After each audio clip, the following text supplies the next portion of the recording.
E a seca também atinge o nível dos reservatórios das hidrelétricas que continuam a cair em todas as regiões do Brasil. Segundo dados do Operador Nacional do Sistema Elétrico, o volume do sistema Sudeste e Centro-Oeste, que reúne 70% dos reservatórios do país e serve de referência, permanece como o mais baixo, com 51,6%. E a gente vai entender agora sobre essa seca e quando a situação deve melhorar. Por isso, conversamos com a Ana Carolina Argolo, ela que é diretora da Agência Nacional de Água, está aqui com a gente. Oi, Ana, boa tarde para você, obrigado por aceitar o nosso convite. Boa tarde, Letícia. Boa tarde, seja bem-vinda. Obrigada aí por nos receber aqui para falar um pouquinho da situação tão complicada que temos vivido. Ana, então os reservatórios estão em queda já há 3 meses, né? Há previsão de melhora futuramente?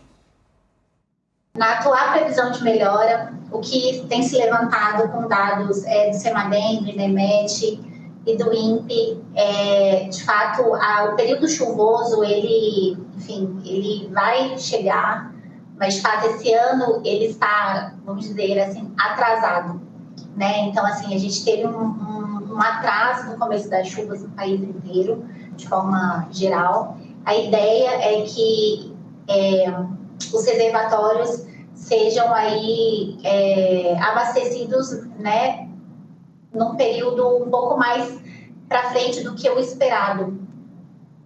E Ana, como que a falta da chuva afeta o nosso dia a dia, para quem está em casa, para entender todo esse problema que gera, né, no nosso sistema operacional?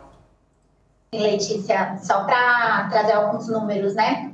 A gente esse ano tem encarado uma diminuição dos níveis de precipitação diferente dos últimos 100 anos. Então, a reportagem apresentou aí muito bem a região norte, e só na região norte a gente teve uma queda de 22% no período chuvoso comparado ao ano passado, que já foi um ano muito difícil.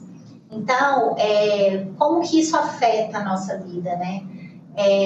Na região norte, a gente tem vivido aí essa situação que afeta a geração de energia, afeta o transporte, afeta a pesca, afeta muitas vezes o abastecimento público. Então, esses são alguns dos efeitos, né, que essa seca traz. Em contrapartida, a gente, como governo federal e aqui a Agência Nacional de Água e Saneamento Básico, tem emitido declarações de escassez hídrica, que são declarações que são importantes, que promovem aí também uma articulação entre todas as entidades e governo e estados, para que possam também mitigar e ter ações de mitigação contra a seca nas situações especiais, justamente para que a população não seja tão afetada ou tenha mitigado aí os danos que essa seca tem trazido. Ana, e há risco de desabastecimento caso a estiagem se prolongue? Só antes de você responder, daqui a pouquinho a gente vai entrar aí, né, com o horário eleitoral gratuito na TV aberta, mas continuamos ao vivo na Samsung TV Plus e também no YouTube. Há risco de desabastecimento, Ana? Então, não há risco de desabastecimento desde que tomadas as medidas necessárias.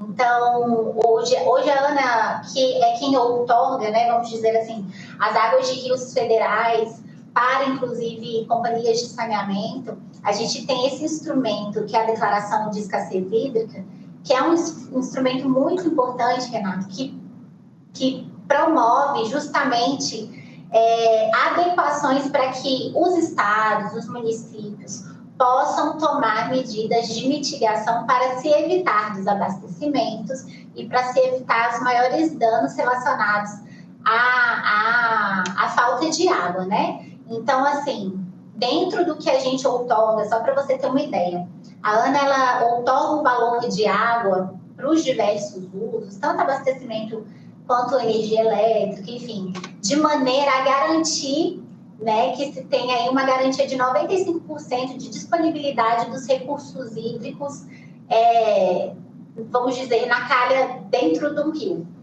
Então, a gente tem uma margem de segurança para justamente evitar que essa água falte para, basicamente, para os usos mais importantes, como o consumo humano, mas temos esse instrumento da declaração que promove aí também a oportunidade de que os estados e que o governo federal, de forma geral, tomem as ações e medidas necessárias para que não haja desabastecimento. Então, esses todos são medidas para que não aconteça. E Ana, para a gente encerrar, então, para que não aconteça, porque é essa escassez de água, a gente também lembra a população que elas podem fazer muito em casa para evitar esse desperdício também. Faz parte também, cada um na sua casa, evitar o desperdício de água. Com certeza. Então, assim, hoje a gente se defronta com uma situação que está imposta, vamos dizer assim, pela natureza, né? E dentro das nossas limitações, o que a gente pode sempre enfatizar é a importância do uso racional desse recurso. Do uso racional desse recurso dentro das nossas casas, no uso da água no dia a dia e também nas atividades produtivas, né? A gente tem que se lembrar que quem usa água são todas as indústrias que usam água, todos os setores que usam esse recurso e todas as pessoas físicas, vamos dizer assim, nós, né, dentro do nosso dia a dia, todos nós temos essa obrigação e esse dever de usar a água de maneira sempre racional. Ana, muito obrigado, viu? O uso consciente não só no período de seca, né? Mas Sim, realmente exato. Durante todo o período. Ana, muito obrigado, viu? Pela entrevista. Uma boa semana para você. Obrigada. Boa semana a todos. Obrigada, boa tarde, Obrigado. Ana.